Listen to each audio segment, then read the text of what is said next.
सिन्दूरारुणविग्रहां त्रिनयनां माणिक्यमौलिस्फुरत्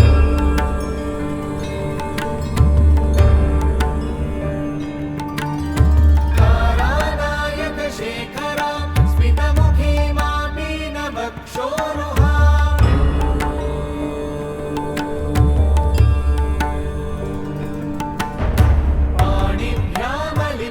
पाणिभ्यामलिपूर्णरत्नचषकं रक्तोत्पलं बिभ्रतीं सौम्यां रत्नघटस्थरक्तचरणां ध्यायेत् परामम्बिकाम्।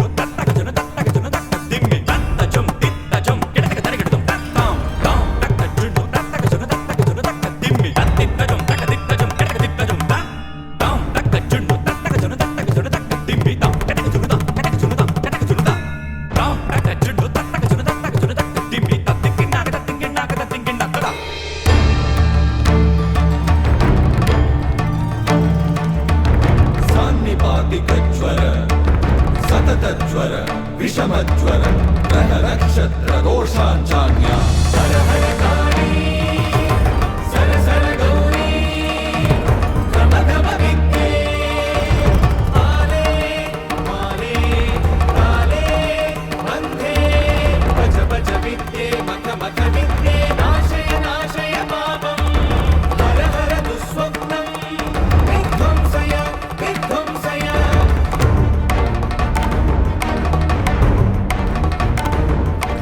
विघ्नविनाशिनि रजनी सन्ध्ये मुन्दुभिनादे मानस्तोषे मानसवेगे शङ्खिनी चक्रिणी वज्रिणी गदिनी शूलिनी अपमृत्युविनाशिनी विश्वेश्वरी द्राविडी केशवदैते पशुपति सहिते धीममर्दिनि गमनी कामिनी Shabari विराटी वाचक्री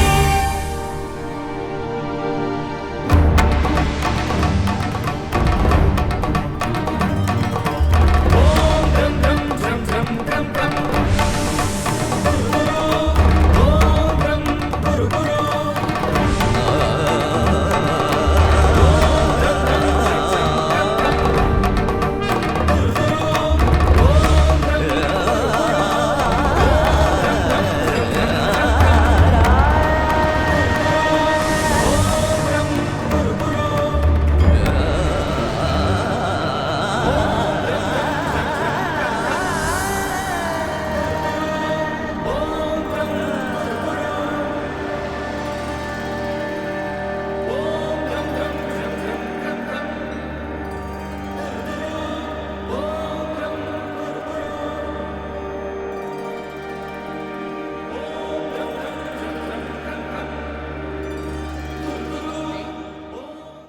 And a warm welcome to each one of you for this noon session.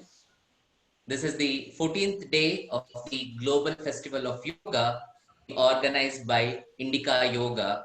Indica Yoga, as you might be familiar by now, is a platform which offers diverse and inclusive forms of yoga and looks at yoga in every aspect of life. No aspect of life can be left outside the ambit of yoga.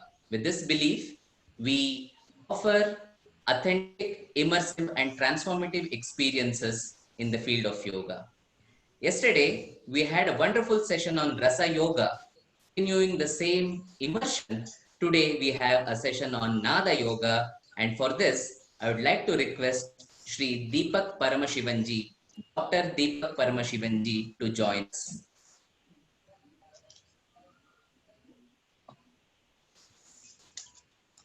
नमस्ते। स्वागतम दीपक जी. धन्यवादाः. I'm delighted, honored to introduce Dr. Deepak Paramashivan, a very good friend and a long-term associate. Uh, I don't know where to start his introduction. Maybe I'll start with this. He holds 2 PhD degrees, one in the area of climate sciences from Indian Institute of Science, Bangalore, for which he was also awarded gold medal for his thesis, for the best thesis. And the second one is on Karnataka or Kannada Vritti Rangabhumi, for which he got a PhD from University of Alberta, Canada. So he holds 2 PhDs, one in science and one in arts. And as a person, as a musician, he has a very unparalleled training that he received from a very young age. He got trained in vocal from with Vidushi Vasanta Lakshmi, and then his father, Dr. Sri Paramashivanji, and he was trained in Veena by the maestro D. Balakrishna, who is the son of the greatest maestros, Veena maestros, Mysore Doreswami ji. And then in Mridangam, he was trained and also later followed by Hindustani under Faiz Ahmad Khan. He also had the initial training in Sarangi under Faiz Ahmad Khan, then under Pandit Ram Narayan ji, and sitar and tabla under Pandit Narayan Ghosh ji. So he has had the training in the area of music under the best maestros across the world. Maybe if I have left out something, he can add a little more about his gurus and his teachers. And he's equally proficient in the theater world. He has performed in Kannada theater, and he has also gone to perform in the English theater, performing in many of the English plays in various parts of the world. So he has a wide range of extension and activity in music, in theater, and also in the field of science. We couldn't find a better person who could be with us for this session, who is a seeker in the field of music, in the field of science, also in the personal journey as a sadhaka. And personally, I know him and I can vouch he lives a very frugal life and follows the principles of minimalism. And that's why we have this sadhaka, the Nada Yoga Upasaka today, presenting before us Dr. Deepak Paramashivan.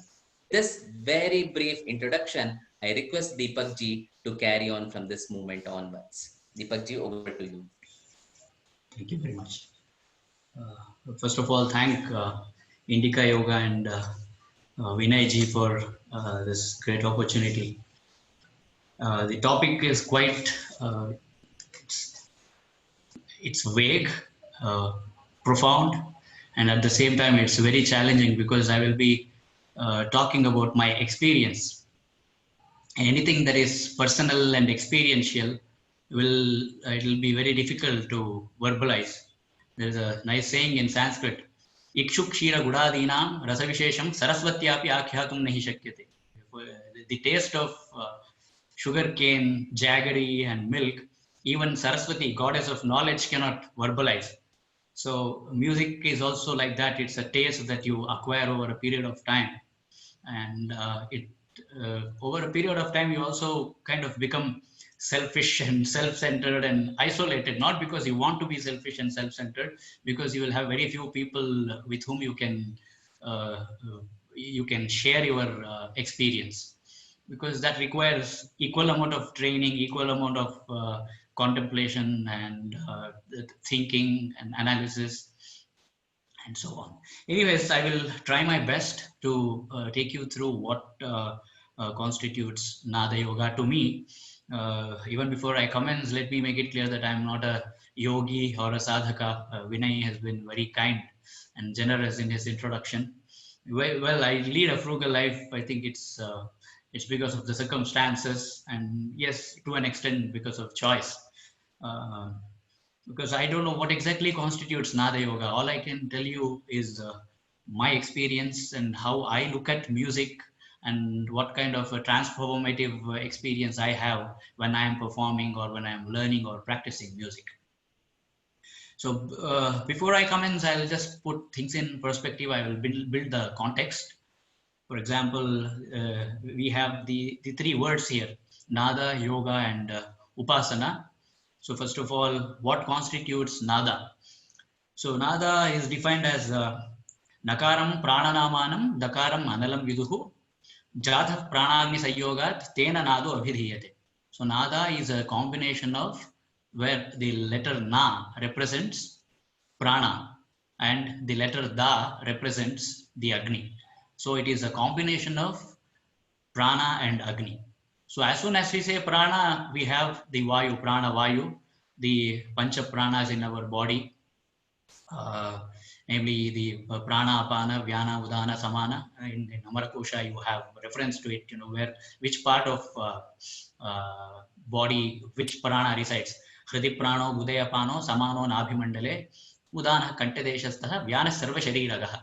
So you have the prana vayu in your heart, and in the buttocks you have the apana vayu and samana vayu in nabhi around the navel, and you have udana in kantha and vyana in the whole body. And they say that there is what is known as the dhananjaya vayu, which still resides in a person even after death, which is why the body floats.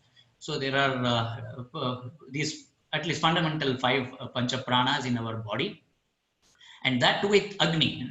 Krishna says in Bhagavad Gita, aham vaishvanaro bhutva praninam deham ashtitah pranapana samayuktam pachamyannam chaturvidham. So we have agni also residing in our body, and we have the prana. So the combination of these two will give you nada. So there are 2 kinds of nadas, the ahata and the anahata.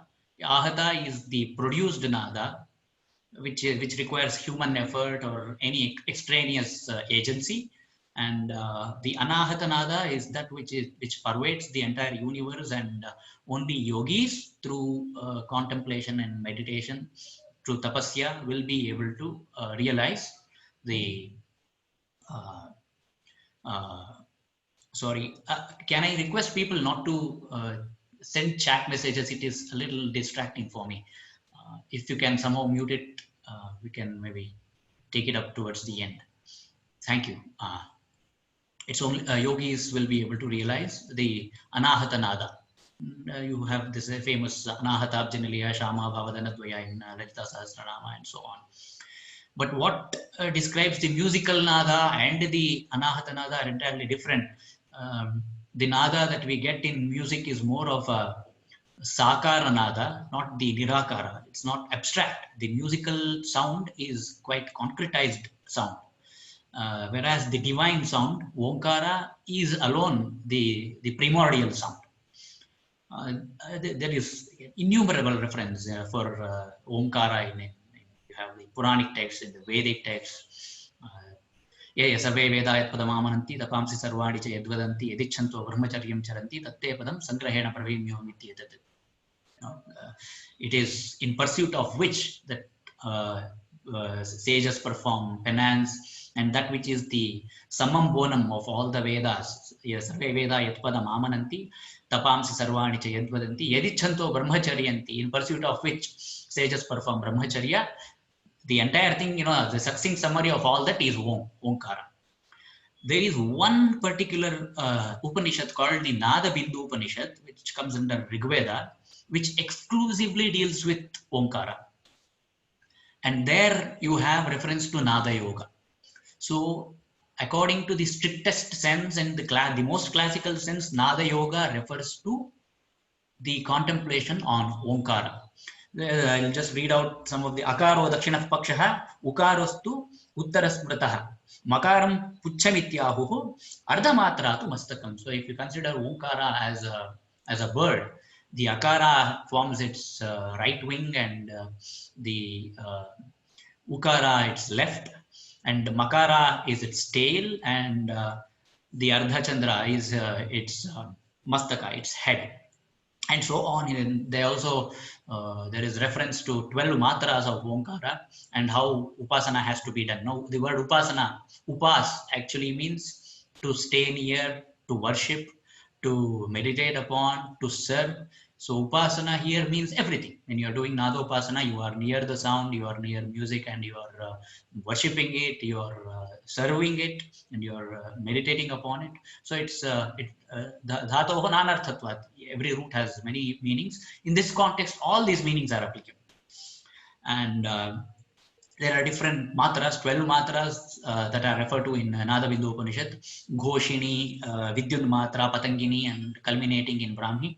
And depending on which matra you are meditating and which stage you are in at the end of your life, you will get that world. So somebody who is in the first matra will be born as Sarva Bhauma, and so on.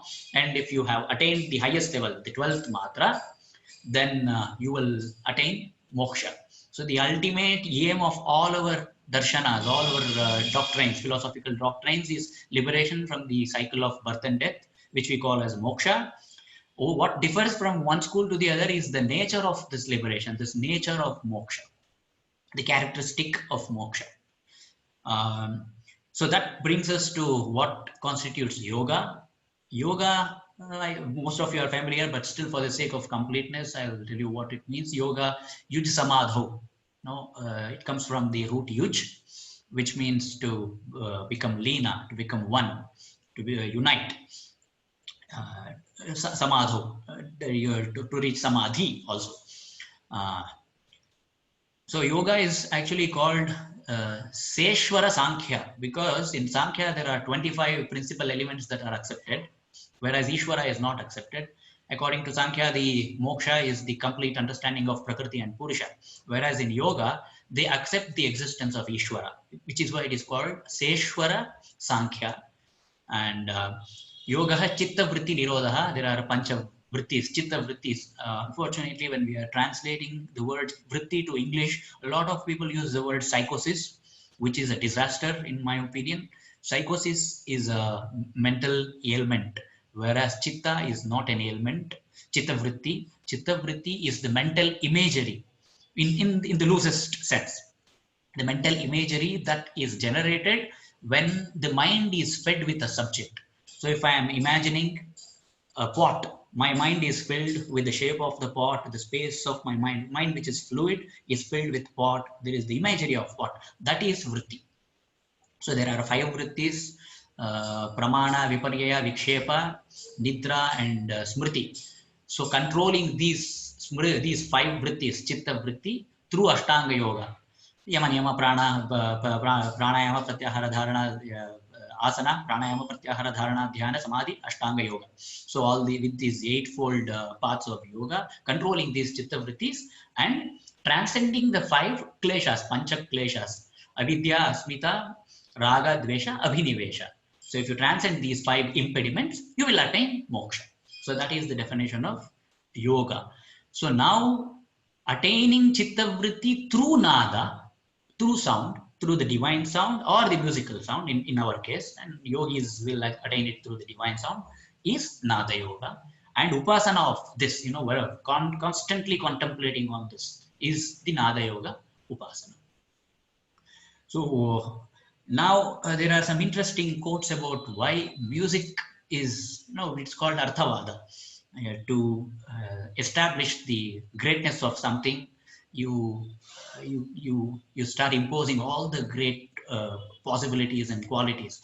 One of them is that music is better than dana, yajna, and tapa. Trivarga phaladaha sarve dana, yajna, tapadaya. So you get dharma, artha, and kama, the first 3 purusharthas by doing charity, dana, yajna by rituals, sacrifices, and tapas by penance. Ekam Sangeeta Vijnanam Chaturvarga Phalapradam. It's only through music that you will get the ultimate, which gives you the moksha also. Dharma, artha, kama, moksha. And in Yajnavalkya Smriti, also there is a reference. Veena Vadana Tattvajnaha Shruti Jati Visharadaha Talajnascha Aprayasena Moksha Margam Adhigachati. One who is familiar with the Veena Vadana and Shruti and Jati and Talajna, without much effort, he will tread the path of realization. And I came across a very interesting verse.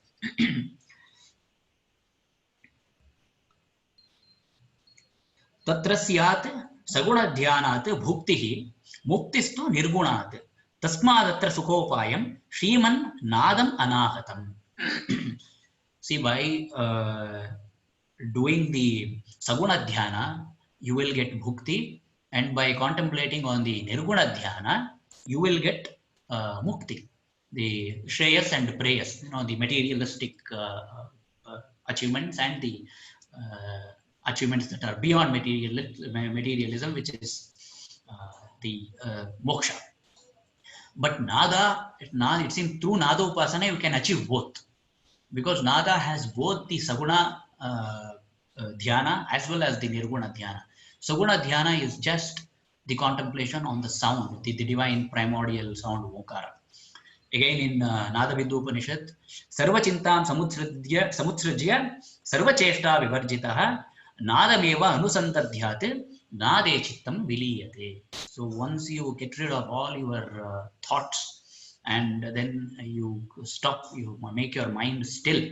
With the stillness of mind, you start doing Nadanusandhana, which is you start contemplating on the Nada here, which is Omkara. Then you will, your Chittam Nade Viliyate. So it will finally, you will merge with the Omkara itself, which is the definition of moksha here. There are again many ways in which Nada Yoga has been practiced. So one of them is, the musician's way of practicing Nada Yoga is to sing Omkara at each pitch. So I'll just give you an example.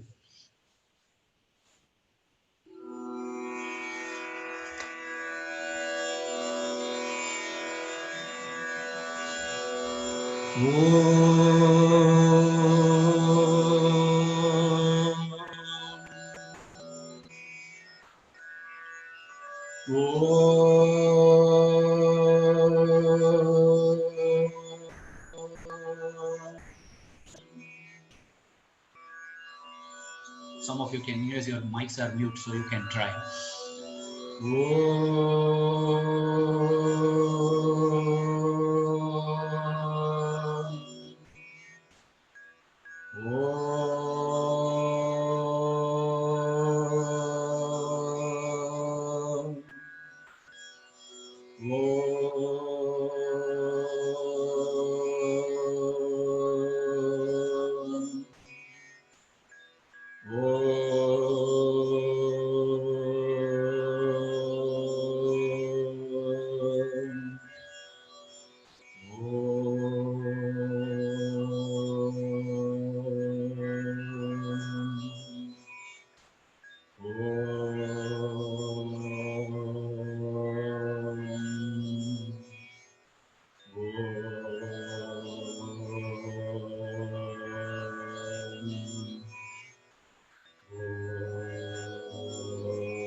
So this way, you do it in all three octaves.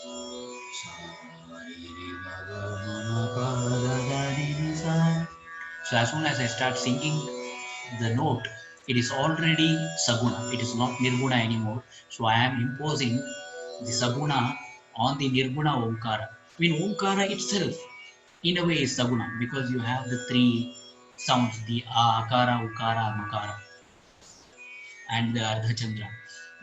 But yeah, the Ardhachandra is what represents the Makara. Now when I'm singing Omkar in different pitches, I'm already imposing some level of Saguna into it. So it is not abstract anymore. It has assumed a particular form. In this case, it has assumed the form of different pitches. Now I do it in all three octaves.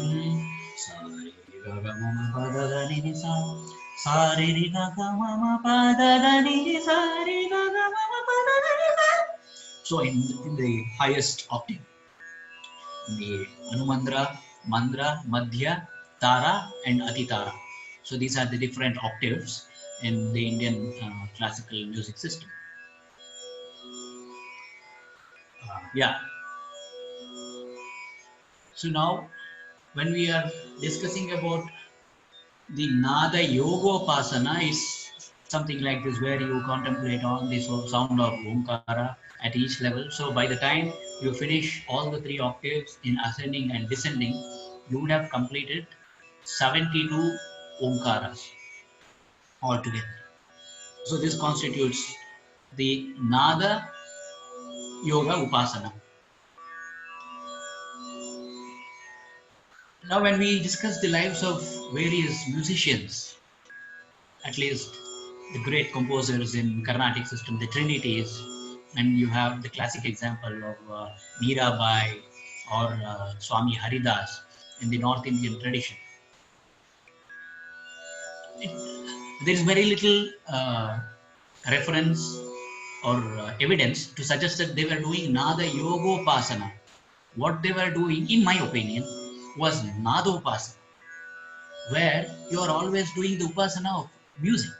Uh, and from now on, I will refer to Nada as music, the sound that is generated by playing or by singing. So Nadopasana is different from Nada Yogopasana. So I'm not very sure. Maybe they were performing, I'm not sure. But there is definitely ample of evidence to suggest that they were doing Nadopasana. And Nadopasana is always associated with renunciation. Renunciation is the Tyaga.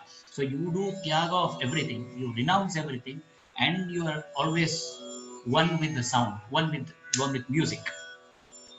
There are numerous references in the lives of Tyagaraja, Muthuswami Dikshitar, and Shyama Shastri. They were enticed, they were made offers by the king with lots of wealth and name and fame. Everybody shunned all this.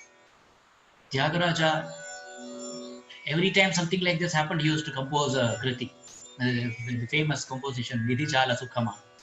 He says, is it enjoyable to have a lot of pleasure, the materialist pleasure and wealth, or is the wealth of meditating on Lord Rama, that is more important? Which is more pleasurable, whether the pleasure of wealth or the pleasure of meditating on Rama? Which is why one of the greatest singers of Carnatic music, late Madurai Mani Iyer, he would always say that I'm never going to sing Nidhi Chala Sukhama in my concert. He said, I'm taking money for my performance. So I cannot say that Nidhi Chala Sukhama, even though we do it when in the concert to please the audience, but he stuck to his principles. He never sang Nidhi Chala Sukhama because he said, yes, I am taking money.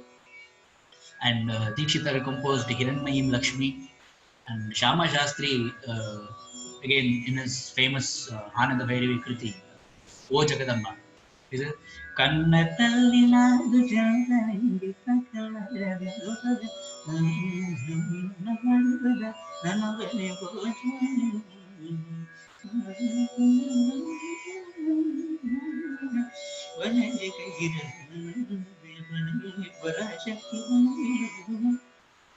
మర్యాదలెరుగని దుష్ప్రభుల కోరి వినుతింబగవరము సరి. So they have always prayed. So మర్యాదలెరుగని దుష్ప్రభుల కోరి వినుతింబగ వరం మొసగి. She always bless me so that I'll never go to any of these kings with shamelessly and beg them for giving me money. Make sure that I am always meditating upon you, which is what I want. I don't want any of this. So anayasena maranam vina dainyena jeevanam dehi me kripaya shambho tvai bhakti machanchalam. So people have lived like this. At least a lot of musicians, Mirabai, we all know that she was never interested in anything else other than performing, singing for Lord Krishna. There's a famous story about Swami Haridas.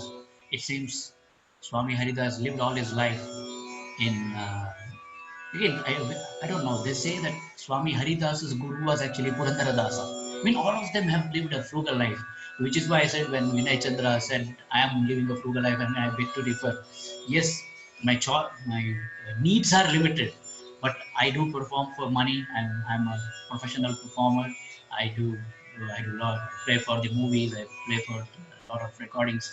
I get loads of money. So I'm not an Ada Yoga Pasaka, but I would again, as I said, I have spent a lot of time learning various systems of music, casting my modesty aside, which a lot of other musicians don't get an opportunity, and I was fortunate that way, which has given me a perspective which is, oh yeah, sorry,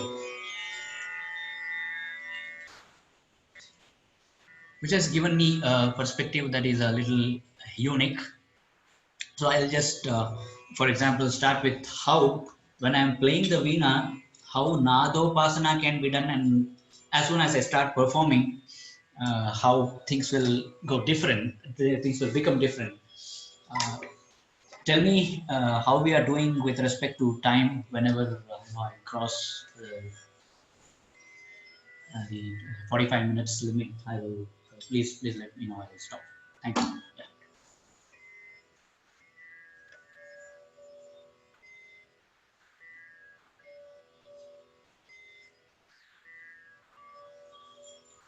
See, when I'm practicing my veena on my own, say I don't require anything. I'll just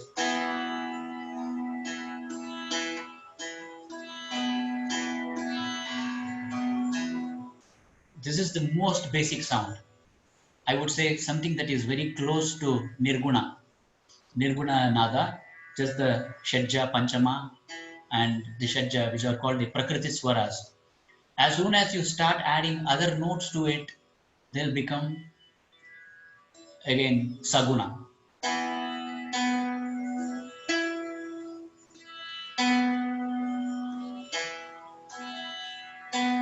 So what sometimes I just keep my ear on one of these pegs and keep enjoying the sound that comes right from the body of the instrument, the vibration which you will never feel otherwise. Even while performing or while practicing or when listening, you will never feel that sound. That has a very unique experience. As I said, it is very experiential. You must buy a veena and try it. The only way to experience this, but I'll just explain to you my journey.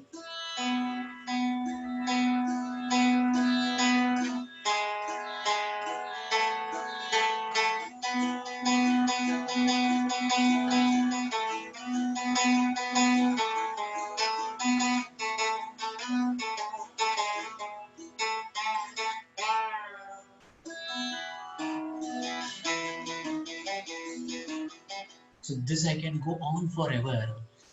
Whereas when I'm on the stage, I can't do this. It will be like testing the patience of the audience.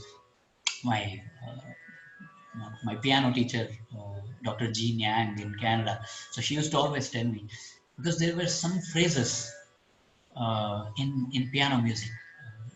Piano literature is again very rich. If you are sensitive and you have a very tuneful ear, there are certain phrases that will just make you, you know, lose yourself. And I would be in tears while playing some of Chopin's nocturnes or Mozart's piano sonatas. So I asked her, "Don't you feel emotional when you are playing these pieces?" She said, "Yes, but if I start crying and playing the piano, it would be a lot for the audience." So the moment you become a performer, this yogi component is lost. So I'm playing this raganata.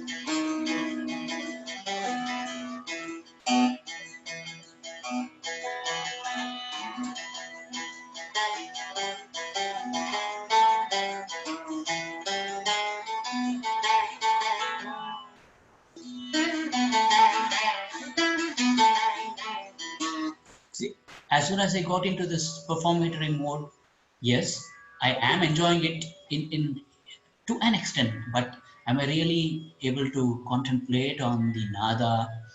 Well, not completely. The advantage with Carnatic music when compared to Hindustani music is you have a beautiful repertoire of literature, composed by the Trinities. Tyagaraja, for example, in this raga, he has composed the famous Pancharatna Kriti. It's called the Raga Natai in Tamil. Uh, his Pancharatna Kriti is, I mean, those who are not familiar, please go listen to them, listen to the lyrics. You will appreciate the beauty of how music and lyrics can coexist in these compositions, particularly. I mean, each composition is great, but here you can see the genius. It's a metamorphosis of a genius. सज्जनमानसाद्यं Sudhakar कुसुमविमान सुरसारि पुगरब्जलालित चरणावगुणा सुरगणामदहरणा सनातनाजनुत जगत Anandakaraka. Jagadanandakaraka. This is he who delights the hearts of the entire universe, Lord Rama. Sajjana Manasabja Sudhakara. He who is like the moon to the lotuses of the hearts of virtuous people. Sajjana Manasabja Sudhakara Kusuma Vimana Surasa Ripukarabja. Surasa Ripu, the enemy of Surasa, which is Hanuma. Karabja Lalita Charana. So he who is being worshipped, whose lotus feet are being worshipped by Hanuman, who is the enemy of Surasa. Avaguna Asuragana Madaharana, he who quenched the pride of demons. Asura Gana Madaharana Sanatana, who is eternal, Ajanuta, he who is worshipped by Brahma. What, and the way he has composed the lyrics with the melody, it's unthinkable. Omkara Panjara Kira Purahara Saroja Bhava Keshavadi Rupa Vasava Ripu Janakantaka. My goodness. Omkara Panjara Kira, Lord Rama is now compared as he is the parrot in the cage of Omkara. You know, what is important in a cage? The parrot, the bird within. So he is like the parrot within the cage of Omkara, he is the essence of Omkara. Omkara Panjara Kira Purahara Saroja Bhava Keshavadi Rupa. He is the manifestation of the Trinities. You know, Lord Shiva, Purahara, Saroja Bhava, Brahma, and Keshava, Lord Vishnu. He is the manifestation of these the Trinities and Adi, all the other divine beings.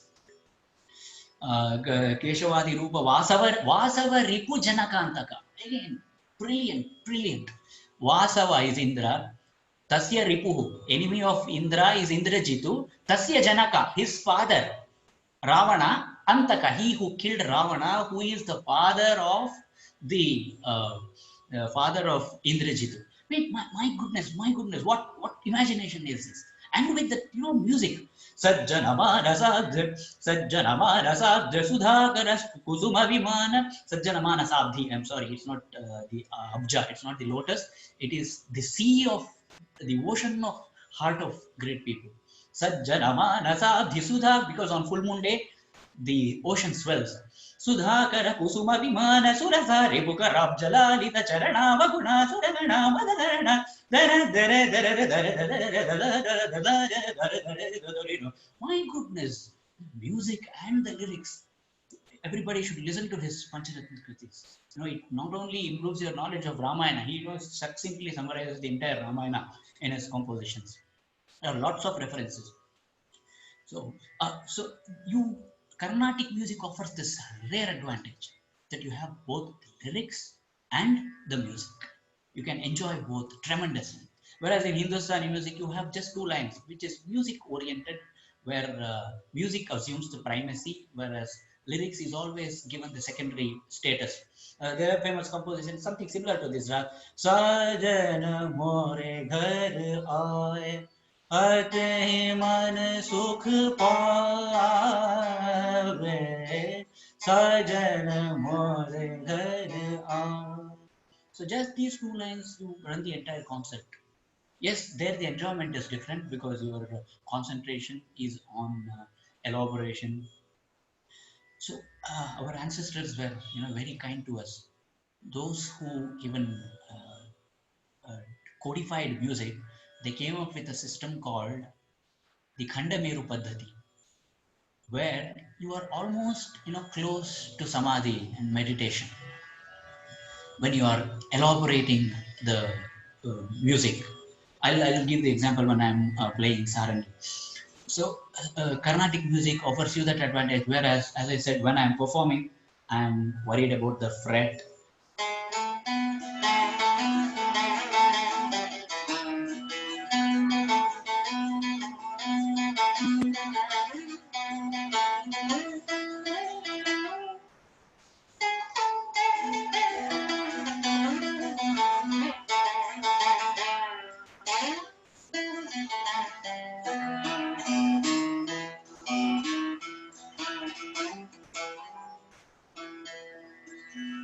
So this experience, you have, if you are able to understand both the language as well as music, your joy doubles.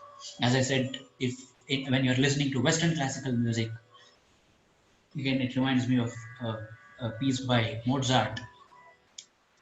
When I was learning that piece for the first time, I heard Charukeshi in it because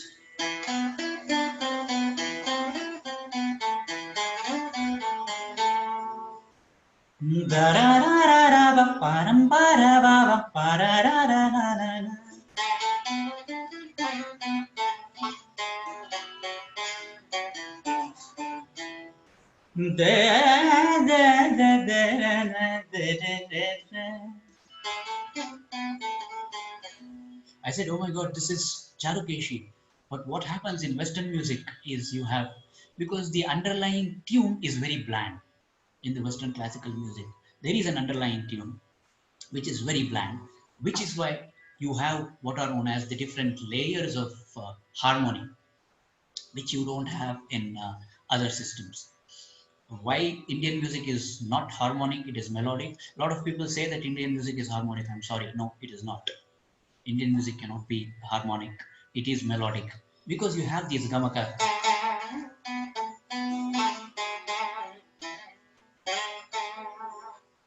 I can't harmonize this. There, whereas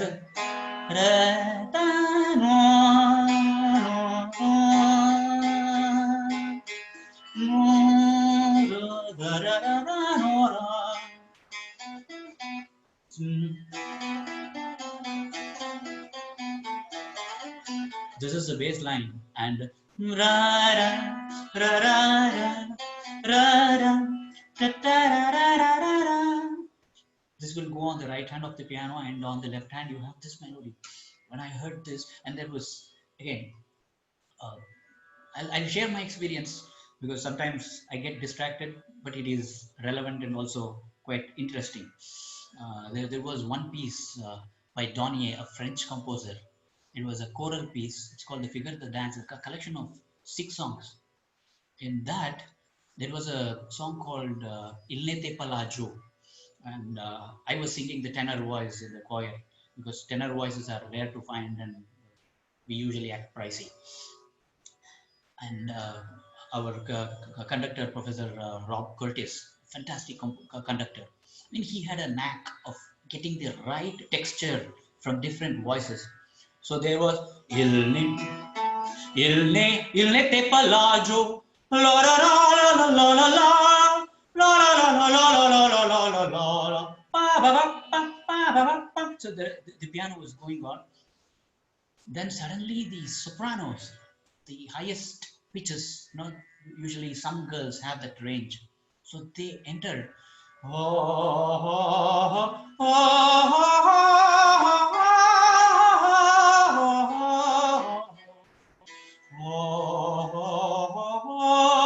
The whole auditorium filled with nada. And I just stopped singing. I felt, it's okay if I, sorry to sound very depressing. I'm not for sounding depressing, I'm being very realistic. I thought it's okay if I die at this moment because it was an experience of nothingness. I was talking to my dear friend, very renowned advocate and a fine scholar, Vikram ji. So yesterday we were talking about, different, there are different levels of experiences, different levels of pleasure. Pleasure and experience is universal, but what varies is the intensity of the experience. Oh, hello. Yeah, namaste. So, what varies is the intensity of the experience. We were talking about, physical pleasure. Yeah, when you perform the act of, you make love to your beloved, that gives you certain pleasure. And when you are singing music, performing music, or listening to music, that gives you some pleasure. What makes yoga or nada anusandhana very unique? The nada in the strictest sense, the Omkara Sandhana, very unique is that you don't require an extraneous agent. It will take you to deep sleep. And when you return, when you wake up, it's the memory of nothingness. And this quote is his. He said, it's the memory of nothingness. And I felt, oh, wow, this is a quotable quote. I told him, I sought his permission to use this. Yeah, it's the memory of nothingness. So I had that sense of nothingness, and I thought, okay, in Nyapaka Chitrashala, DVG writes about, I think, Right Honorable Srinivasa Shastri, who was listening to Pahirama Chandra Raghava composition by Musri Subramania Iyer in Ragam Edukula Kambode. Pahirama Chandra Raghava Hare Pahirama Chandra Raghava. There's a composition. So he said, I don't mind dying listening to this composition on my deathbed. Then when I read that, yes, this experience can happen to many. You know, the context is different, his upbringing is different, his experience is different. So the way he looks at Carnatic music is different, but the experience is universal. I had mentioned about it in a short concert, an informal concert that I performed for Vikram and Mohini at Mohini's place. There is a line, Varanam Ayiram Kanden in the Tamil literature by Andal. The same line. He says, in my dream, I saw 1,000 elephants and I got married to uh, Krishna.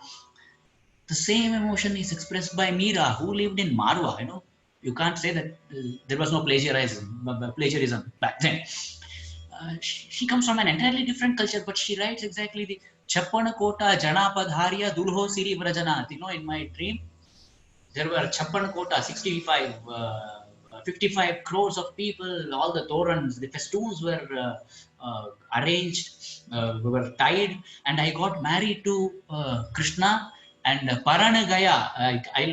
Whatever widowhood I had, I lost it because I got married to Lord Krishna. See, this feeling is universal. And intensity, I don't know. See, what I feel as intense may not be as intense to you, or what you feel as intense emotion need not be the same to me.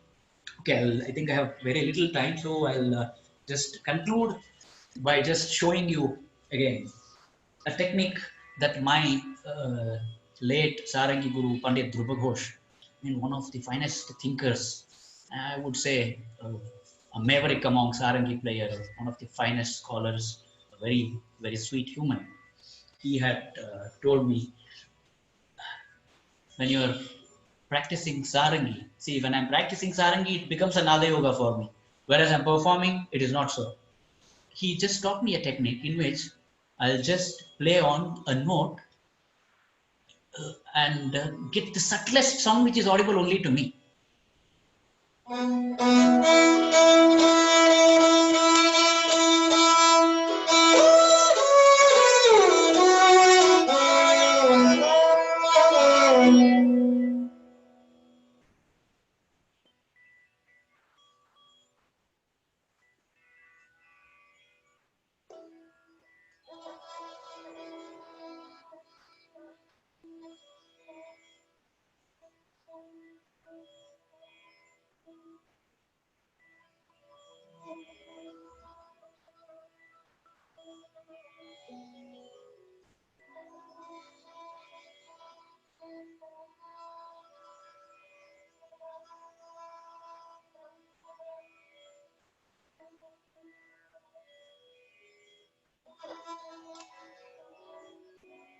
I'm already testing your patience, doing my meditation here.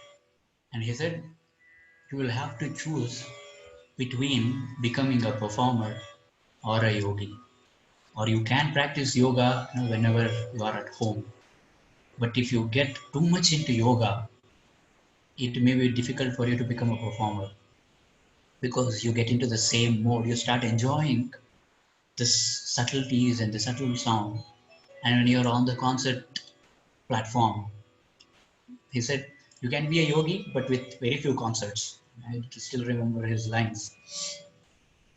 And for example, see, I'm even practicing, there is some element of yoga.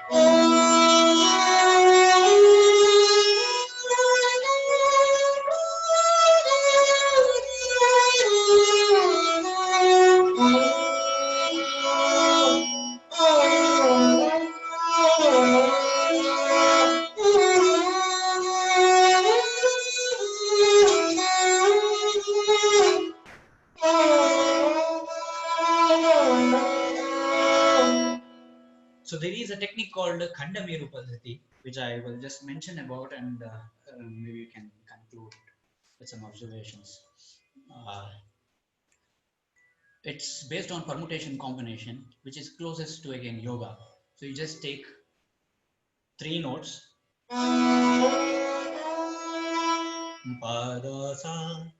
Now I'll get different combinations in this. Da ba sa sa da ba. I just play with this now.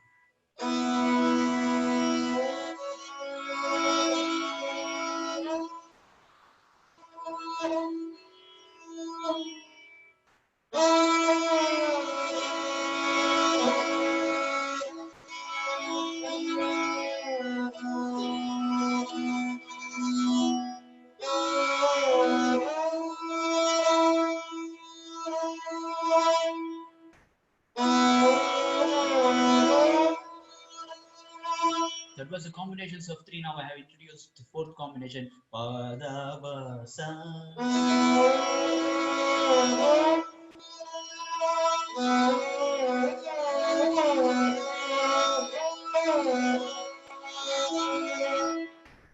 So this is one of the ways of improvising music, which again you can still be, at ease, almost doing a meditation, which also sounds good.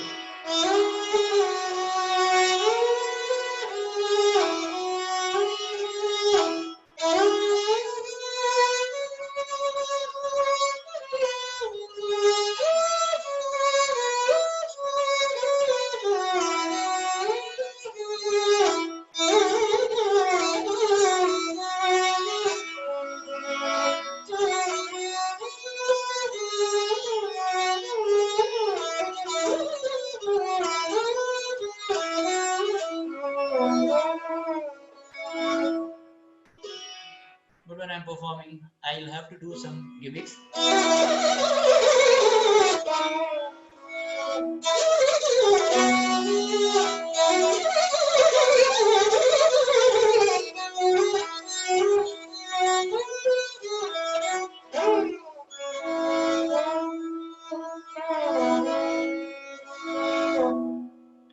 Yeah, I do this because I'll confess. Let me be very frank.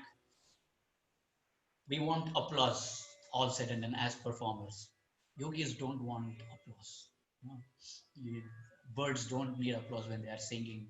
The wind doesn't need an applause to blow. But we are humans. We should accept the fact that we are humans and we have human limitations. So we are not performers, cannot be yogis. So this when reminds me. We read so much about yoga written by non-practitioners of yoga, the scholars in Western universities and even in the Indian universities and the humanities, particularly humanities department. Well, I have copyrights because I am also from a humanities department. I did my second PhD in it's an anthropology of music.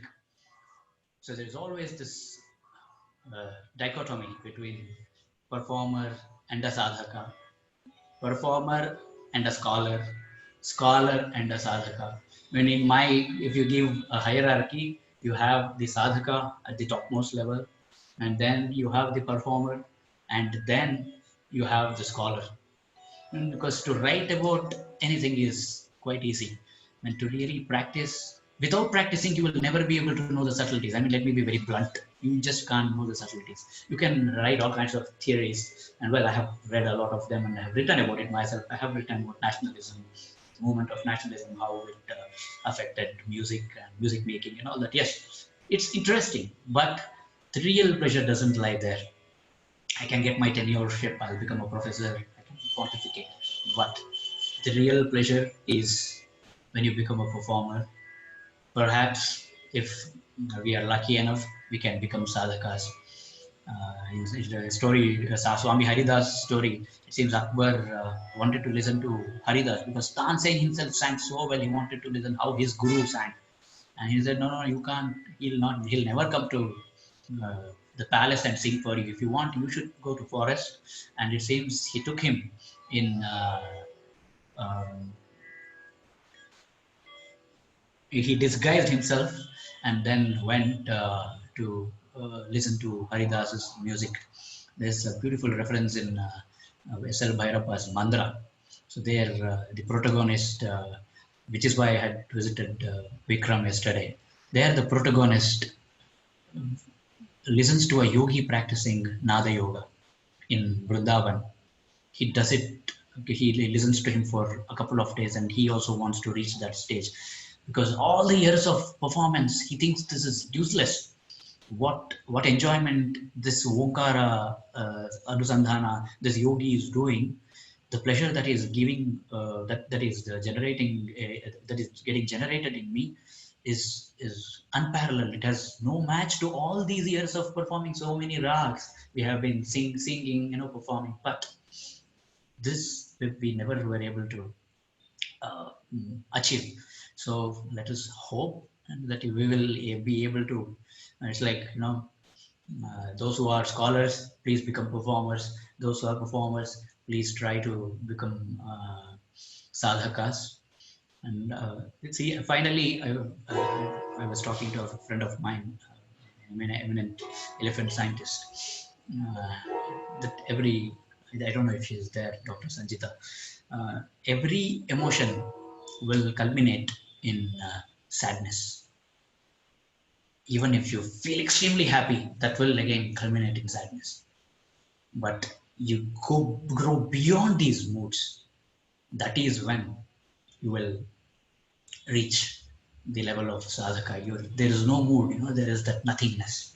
There is no mood of happiness. There is no mood of sadness when you are playing a rag. Or when you are playing a rag, there is, but when you go beyond that, it is just a sound, and just the sound, the most abstract sound, the nothingness of it. If I'm performing this rag, I'll be printed differently.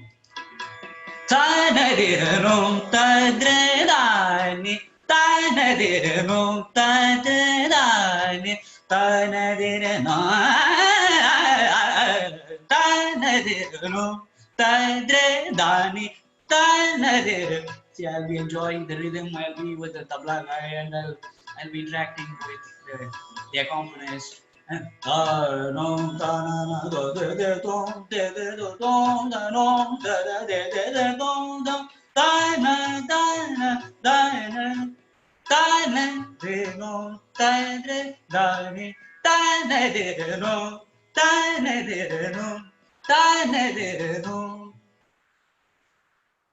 Yes, this is enjoyable. Well, I don't know. I have not reached the level of sadhaka. I'm still enjoying it and doing sadhana in my own right. I think I can conclude with this. Thank you. Thank you very much. I once again thank Vinay and Indica Yoga.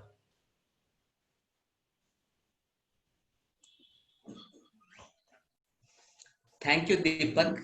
I think words fail me. I'm not sure what to say, how to proceed, but we feel this was just a trailer, what we got from you, and we could have gone on for a little longer. So thank you very much. I think one of the things that comes out, especially when you were sharing and the sheer joy with which you were radiating, is this authenticity, hmm, and the transparency with which you are. I think all of us just love you for that, and we appreciate that quality that you are just what you are. And many of our participants have also mentioned that. And this ability, being able to connect to that inner joy and radiate, bring that joy and light outside, is what mesmerizes always and each and every time when you perform, when you speak, when you bring out your thoughts. Thank you very much for that. All of us are overwhelmed and we are at loss of words, but still we have some questions. I also like to personally ask some questions based on what you were presenting, sharing with us earlier. This theme has been continuing since yesterday, the roles that we play as a sadhaka or a performer. Like, this is one thing that really bothers, or I mean, even in the field of yoga, people have to deal with this question at some point of time. Is there a possibility where one can reconcile this? And how have you dealt with this personally, if you want to share anything out of your experience? Uh, I will become more of a sadhaka when I am alone. And on the stage, well, I have to play to the galleries. I don't have a choice. See, I can't, as I said, I can't test the patience of my listeners because they are rasikas. I mean, they don't really care about what is going on inside my mind. Uh, Even when I'm playing, yes, there is a lot of contemplation that is going on. It slows down my breathing and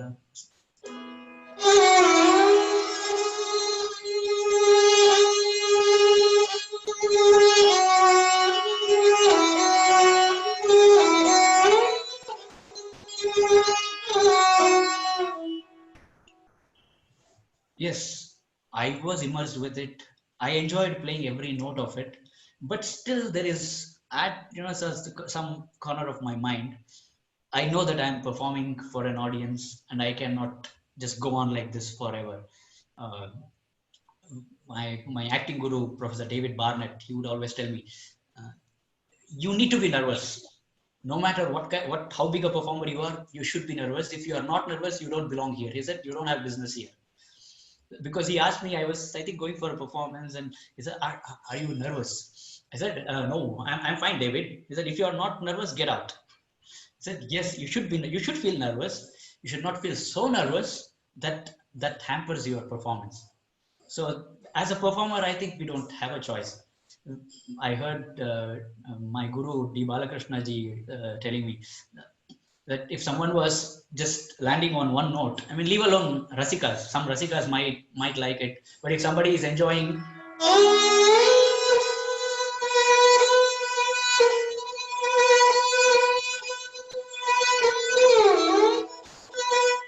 so it seems, I think his father or somebody, because they are performing musicians. He said in Kannada, Shruti Tinta idane. He's enjoying, he's having the note as a meal and enjoying himself. Because as musicians and as rasikas, we want expressions, we want ideas. I mean, it should be a storytelling. I can't just harp on one note and keep enjoying. It doesn't remain a story. But for a yogi, he doesn't have to tell a story to anybody. He lives in his, Nirupama Bhumani, Kashthavat Tishtati Yogi. He stays in that Bhoma state all the time, like a piece of wood. Savitur yadi shita ruchau tikshne chandre pyadevahtyagno maikam janan jivan mukto vismayina bhavati. He knows even if sun is burning, it is becoming cold, or moon is burning and fire is flowing downwards, he just doesn't care. He's a yogi. But we are humans.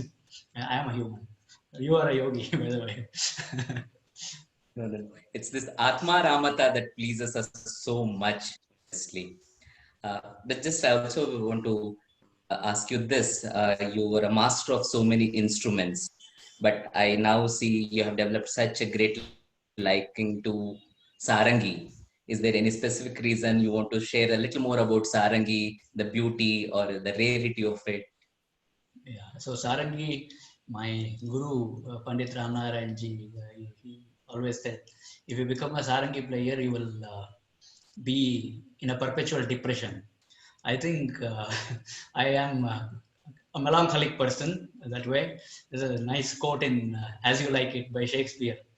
I neither have a scholar's melancholy, which is emulation, nor musicians, that is fantastic, nor courtiers, which is proud, nor lawyers, which is politic, nor ladies, which is nice, nor lovers, which is all this. It's a melancholy of mine own, which is compounded by many simples and extracted from different objects. And I often contemplate in my most humorous sadness. So because of my experiences, I think I like to be more of an introvert. This instrument will make you an introvert. So that's one of the reasons, and it's one of the most difficult instruments because unlike other instruments, it is played with the cuticle and the nail, the junction of cuticle and nail. So it bleeds, and they say Veena is the Sarvabhauma of instruments, king of instruments. But I personally feel Sarangi, it's the closest to human voice. Very, very emotive, very emotive. I mean, as I said, I can just keep playing these three notes all my life.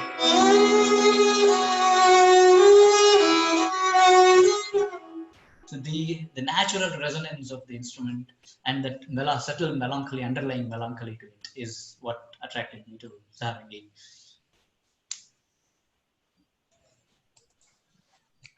Thank you once again. My Uh, pleasure. the compliments are innumerous. Maybe I'll take up one or two later. But before that, just a couple of questions. Sure. I think Yeah, can I? normally at this time, yes, Hariji. Yeah, thank you so much. This is just words fail. I mean, this is just such an inspiring session.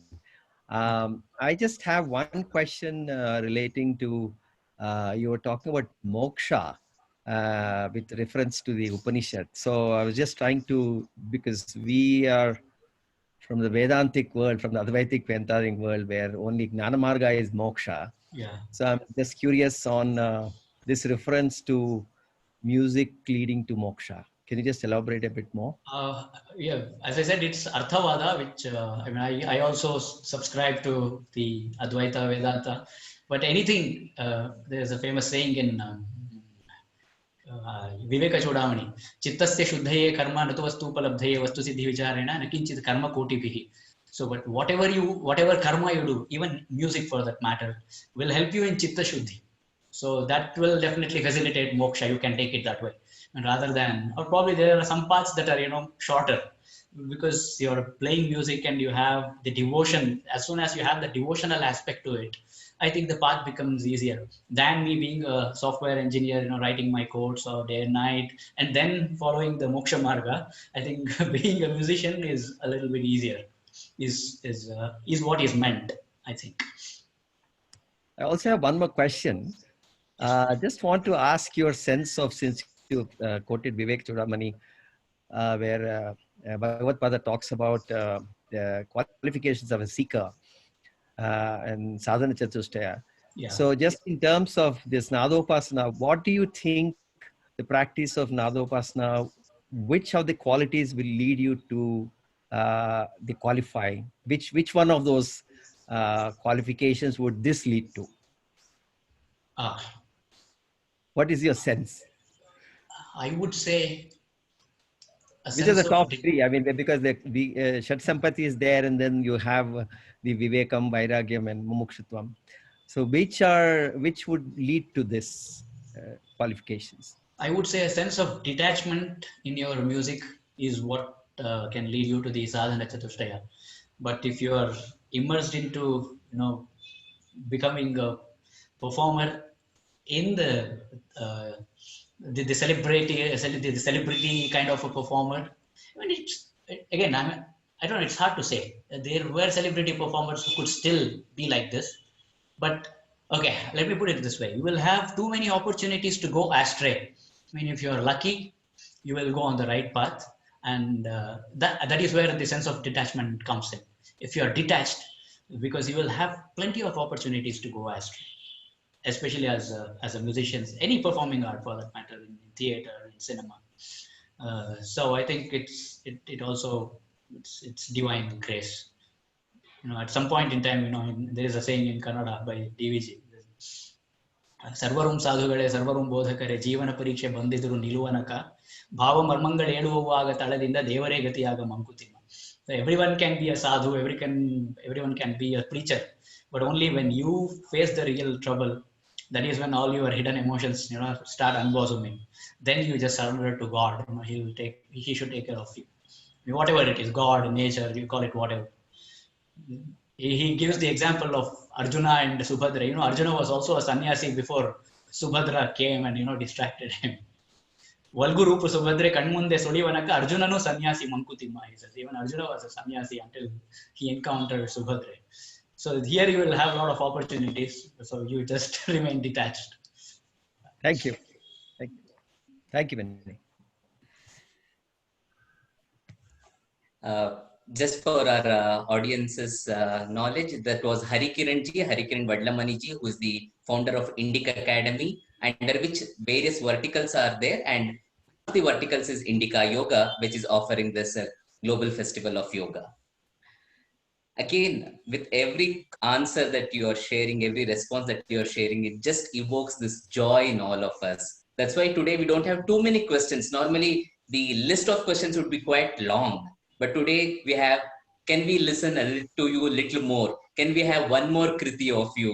So this, I think, is what an immersion and experience can give you, nothing else. Transcending beyond doubts, transcending or outgrowing the questions and the doubts in the mind. I think that is what this session has brought out in all of us. So maybe I'll just take this particular request from someone. For a non-singer also, if you want to suggest some form of Nadopasana, what would be the best way of practicing? What could they do? Which they can club with the regular yoga practice that they might be familiar with?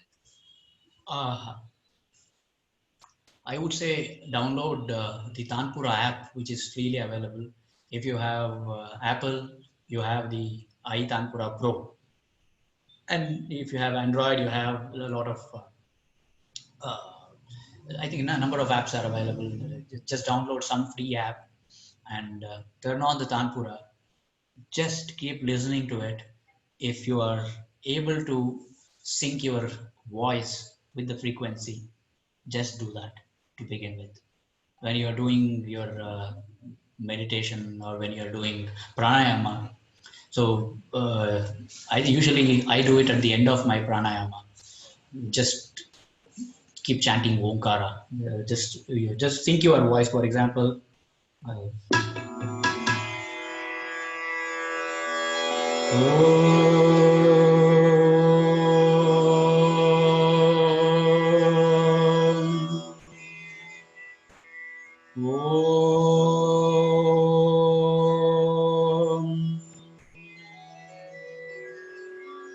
just keep singing this. That should help you.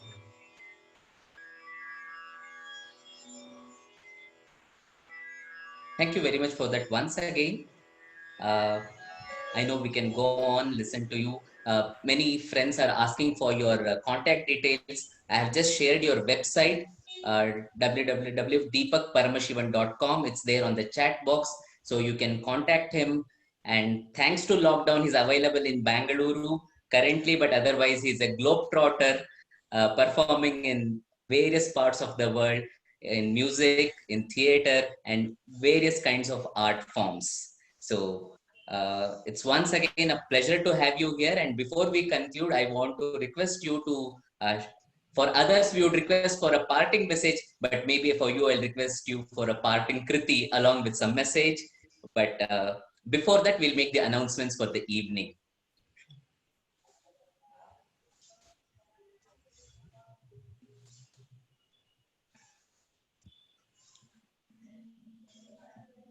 So for those who had not attended in the morning session, we had a lovely session on pranayama, followed with a meditation.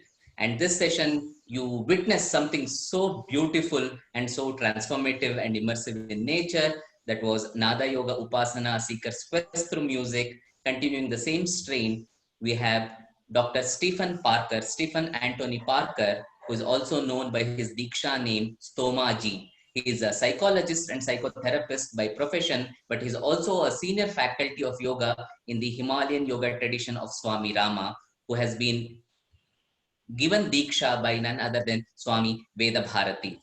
So he will be speaking on becoming an advanced beginner, the secret of advanced practice of yoga.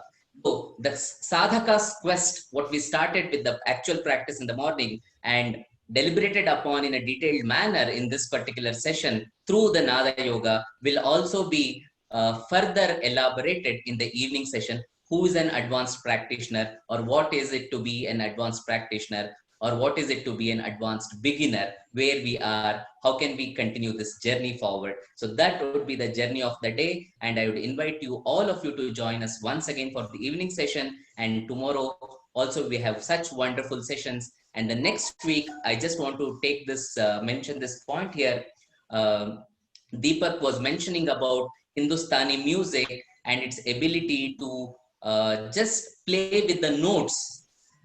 We have Umakant Gundecha ji, who is one of the big names, the maestros in the field of Dhrupad music. Dhrupad is one of the root sources from where Hindustani comes from. He will be presenting before us next week. I think that's on Tuesday evening. So please do join us for these sessions. In the next couple of weeks, we have such stalwarts coming once again to really nourish us, our soul, our mind, and just enrich our whole being. So with this, I now come back to Deepak with a request for one kriti and a message before we conclude this session.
सावरे रंग राजी राणा जी हूँ तो बांध घुंघरा प्रेम का हूँ तो हर के आगे नाचे रे सावरे रंग राजी राणा जी हूँ तो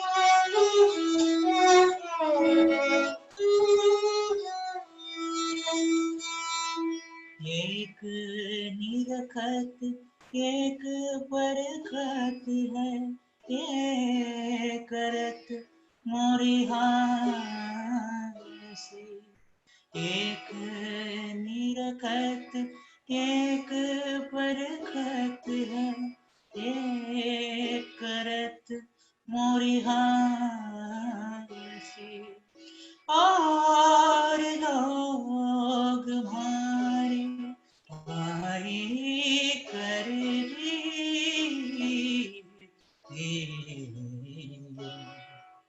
हो तो हरि जी प्रभु जी के दासेर सावरे रंग राची राणाजी हूँ तो बांध घुंघरा प्रेम का हूँ तो हरि के आगे नाचिर सावरे रंग राची राणा जी हूँ तो. This was a composition by Meera. It's Savare Rangarachi Rana, Hu to Hariji ke Dasi. Now I'll tie the anklet of love and dance in front of Lord Krishna. Thank you.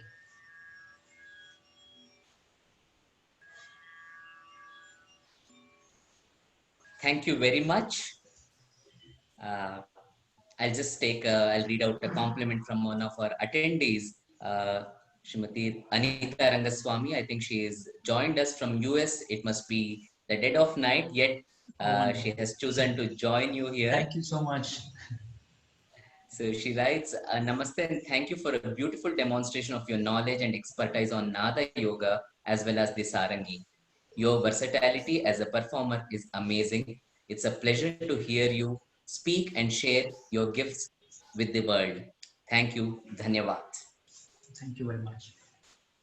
And many people are asking you how they can reach out to you. I have shared your website details. Is there any other way that they can reach out to you, connect with you? Deepak.sarangi@gmail.com would be better. Let me repeat. Deepak.sarangi@gmail. Sarangi@gmail.com. That's right. So Sarangi doesn't leave you here also. No. Okay, it's lovely. And thank you once again for the feed that you offered. I don't think we can measure it in any way what we have received. No, thank you. Thanks for the opportunity. Thank you.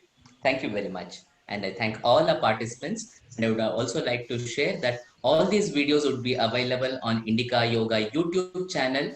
You can revisit them and just again immerse yourself in what you just experienced. And if you want to watch other videos of the past sessions that we have been having from 21st June onwards, every day we are having 3 sessions and each session brings out something so beautifully like this. And if you want to visit them, they are all available for free on Indica Yoga YouTube channel. To know about the events, we'll be announcing next week's event soon on Indica Yoga website as well, www.indicayoga.com. So kindly stay connected and just make the most of what the universe is offering to all of us during the period of lockdown. Thank you so much once again. See you all in the evening.